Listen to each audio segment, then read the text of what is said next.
नमस्कार मंडळी. स्वाद आपल्या घरचा या रेसिपी चॅनलवर तुम्हा सर्वांचे अगदी मनापासून स्वागत आहे. आज आपण सकाळच्या नाश्त्यासाठी पोटभरीचा पदार्थ म्हणा किंवा नाश्त्यासाठी म्हणा, आज आपण बटाटा पोहे तयार करणार आहोत. चटपटी तसेच स्टॉलवर तयार होणारे हे बटाटा पोहे आपण घरीसुद्धा तयार करू शकतो. चला तर रेसिपीला सुरुवात करूया. इथे मी आपण जे कांदा पोहे करण्यासाठी पोहे वापरतो तेच हे जाड पोहे वापरलेले आहेत. आपण जे चिवडा तयार करतो, जे पातळ पोहे असतात चिवडा तयार करण्यासाठी, ते अजिबातही आपल्याला इथे वापरायचे नाहीत.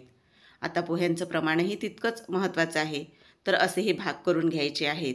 म्हणजे तुम्हाला जितके ज्या प्रमाणात पोहे करायचे आहेत तसे हे भाग तयार करायचे, म्हणजे तुमचं प्रमाण हे चुकणार नाही.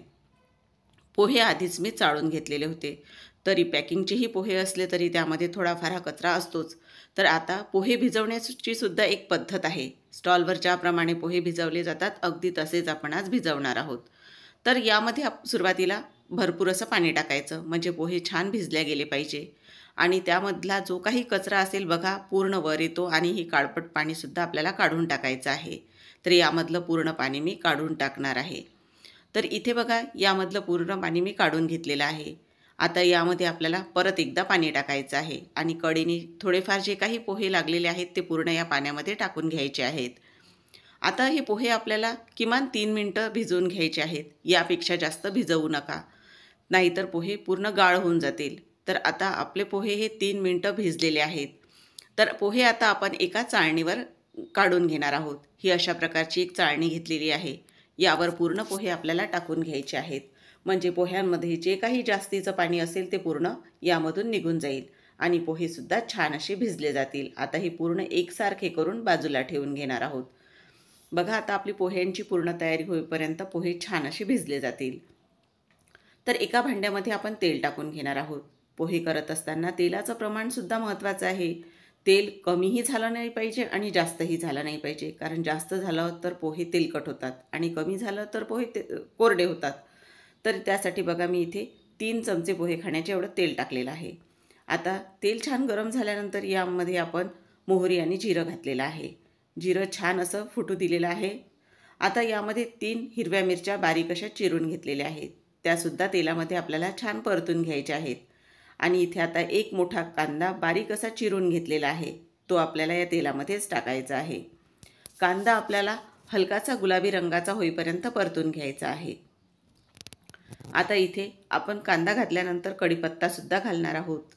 पोह्यांमध्ये कढीपत्त्याचा स्वादही खूप छान लागतो.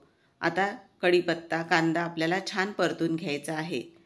कांद्याचं प्रमाण पोहे करत असताना केव्हाही थोडं जास्त ठेवलं पाहिजे, म्हणजे पोहे चवीला छान लागतात. आता इथे आपण शेंगदाणे घालणार आहोत. तुम्हाला जर तळून शेंगदाणे आवडत असतील तर सुरुवातीला हे शेंगदाणे तळून घ्यायचे आणि नंतर इतर साहित्य घालायचं. पण इथे मी या तेलामध्येच घातलेले आहेत. आता आपण बटाटा पोहा करत असल्यामुळे इथे यामध्ये बटाट्याचं प्रमाण थोडं जास्त ठेवलेलं आहे. एक मोठा बटाटा सोलून बारीक असे त्याचे काप केलेले आहेत आणि नंतर तो स्वच्छ धुवून घेतलेला आहे. आता बटाटा छान असा आपल्याला शिजवून घ्यायचा आहे. त्यासाठी आपण यावर झाकण ठेवून एक वाफ काढून घेणार आहोत. 5 ते 7 मिनटं आपण हा बटाटा छान असा शिजवून घेणार आहोत. गॅसचा स्पीड आपल्याला मीडियमच ठेवायचा आहे. आणि आता आपण झाकण काढून बघूया. तर बटाटा आपण चेकसुद्धा करून घेणार आहोत. आपला बटाटा शिजला आहे की नाही. बटाटा छान शिजवून घ्यायचा, त्यामुळे पोह्यालाही चव छान लागते. बघा आता बटाटा दाबून बघते तर बटाटा आपला हा दाबला जात आहे, म्हणजेच बटाटा छान शिजलेला आहे. आता आपण यामध्ये 1 चमचा साखर घालणार आहोत. साखर पोह्यात न घालता अशी तेलामध्ये टाकायची, त्यामुळे ती सगळीकडे पोह्यांना एकसारखी लागते आणि चवही छान लागते. आता थोडी हळद घालून घेतली आणि परत एकदा टाकलेलं सर्व साहित्य मिक्स करून घेत आहे. आता आपण सर्व साहित्य छान असं परतून घेतलेलं आहे. तर एकदा पोहेसुद्धा आता आपण बघून घेणार आहोत. पोहे टाकण्याच्या आधी पूर्ण पोहे असे मोकळे करून घ्यायचे. तर बघा इथे मोकळे करण्याचीही गरज नाही, कारण एक एक दाणा असा हा मोकळा झालेला आहे आणि छान पोहे भिजल्या गेलेले आहेत. स्टॉलवर नेहमी पोहे करतात त्यावेळी ती हीच पद्धत वापरतात. तर बघा आता पूर्ण पोहे मी या मसाला जो तयार केलेला आहे त्यामध्ये घातलेला आहे आणि चवीप्रमाणे मीठसुद्धा घातलेलं आहे. आता यामध्ये आपण बारीक चिरून घेतलेली कोथिंबीर घालायची आणि छान पूर्ण हे आपल्याला मिक्स करून घ्यायचं आहे. म्हणजे आपल्या पोह्यांना टाकलेलं सर्व साहित्य एकसारखं असं सगळीकडे लागलं गेलं पाहिजे. त्यासाठी पूर्ण असं हे मिक्स करून घ्यायचं आहे. आणि तेलाचं प्रमाणसुद्धा बघा काय व्यवस्थित असं आपण टाकलेलं आहे. कमीही झालेलं नाही आणि जास्तही झालेलं नाही.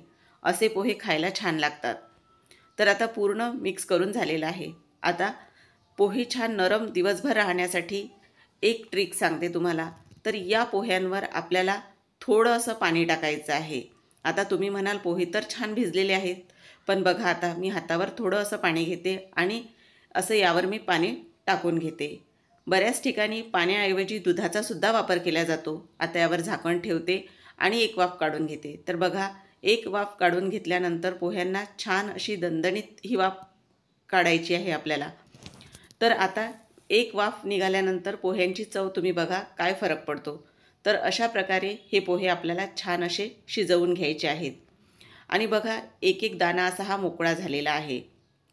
अशाच प्रकारे स्टॉलवर पोहे तयार केले जातात. आता आपण सर्वसुद्धा करून घेणार आहोत. तर अशा पद्धतीने बघा आपले हे बटाटा पोहे तर तयार झालेले आहेत. स्टॉलवर जेव्हा बटाटा पोहे किंवा कांदा पोहे तयार केले जातात तर त्यांचे बघा ते उघड्यावरच ठेवलेले असतात. ते अजिबातही झाकलेले नसतात. तरीसुद्धा दिवसभर राहिले तरी ते कडक होत नाहीत. तर तुम्हीसुद्धा मी सांगितलेल्या टिप्स लक्षात ठेवून अशा प्रकारे बटाटा पोहे नक्की करून बघा आणि कसे झाले ते मला सांगायला विसरू नका.